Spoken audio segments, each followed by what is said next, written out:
Assalamualaikum warahmatullahi wabarakatuh.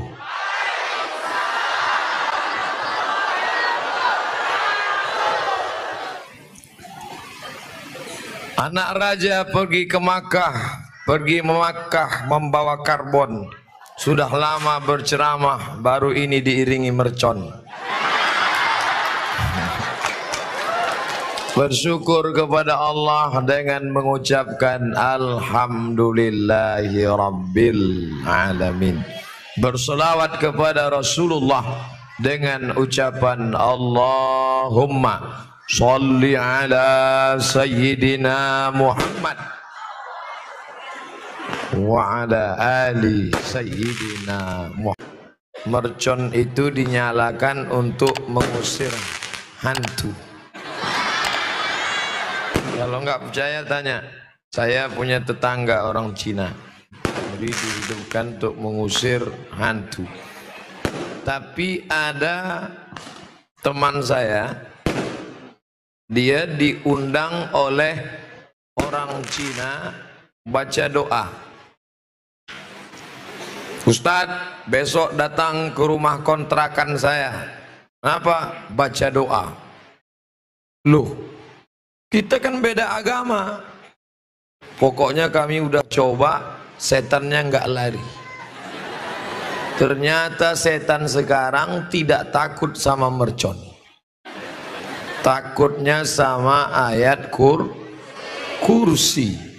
Oleh sebab itu tema kita malam ini adalah bahagia bersama, hidup bahagia bersama Al-Quran. Untuk apa kita hidup? 3 hari yang lalu saya dapat WA, pesan pendek.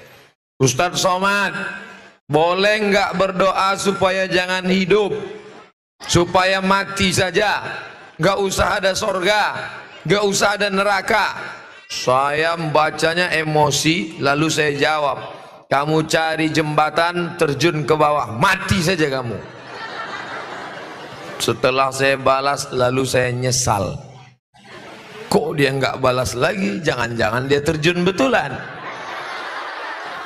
Padahal sebenarnya jawabannya sudah ada dalam juz 29, surat yang pertama, surat Al-Mulk. Tabarakalladzi biyadihil mulku wa huwa ala kulli syai'in qadir. Alladzi khalaqal mauta, Allah yang menciptakan mati, wal hayata, Allah yang menciptakan hidup. Untuk apa Allah buat hidup dan mati? Liyabluwakum ayyukum ahsanu amala. Allah buat kita hidup sampai malam ini karena Allah ingin kita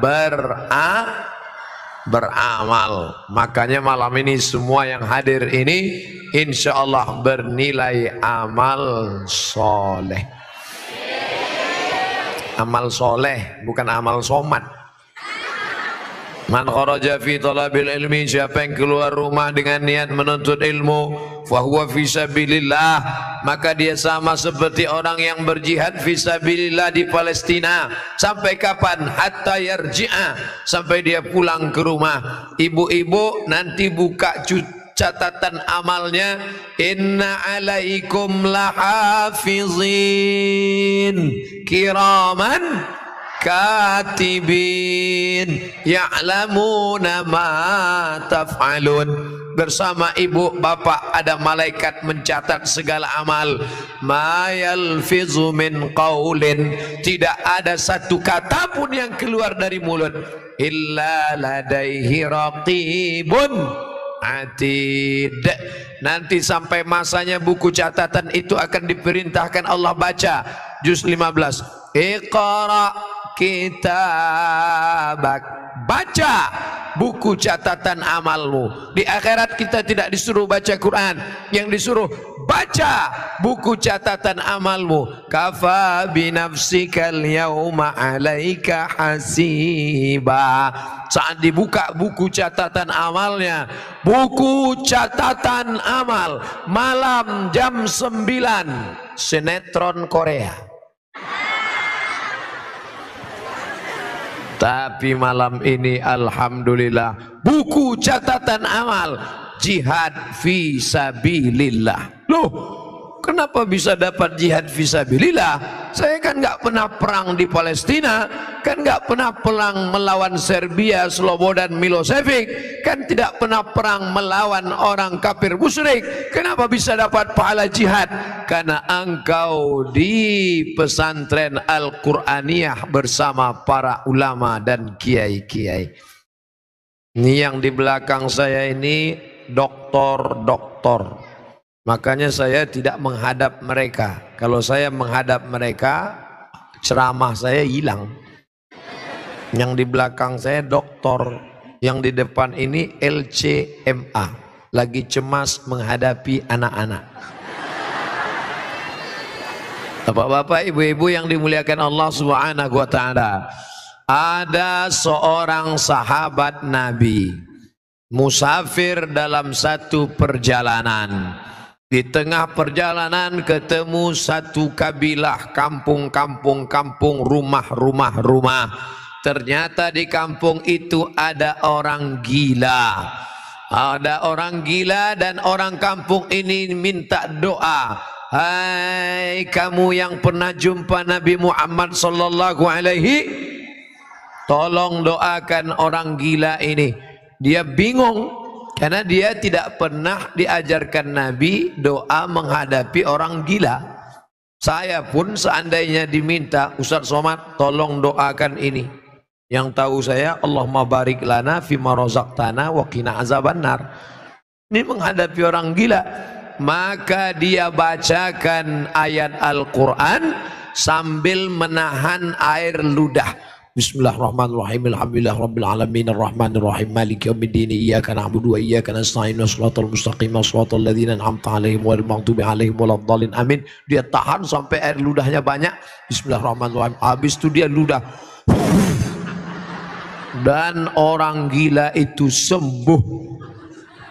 Riwayat ini ada dalam buku 37 masalah populer, ditulis oleh Abdul Somad LCMA. Ketika membahas tentang apakah kalau perbuatan itu tidak dibuat Nabi, apakah bid'ah? Karena ada orang sekarang mendefinisikan kalau tidak dibuat Nabi bid'ah. Itu perbuatan tidak pernah dibuat Nabi. Nabi tidak pernah mengajarkan ayyuhalladzina amanu, hai orang-orang beriman, kalau kamu ketemu orang gila, bacalah Al-Fatihah banyak-banyak sambil tahan air ludah. Setelah itu puih.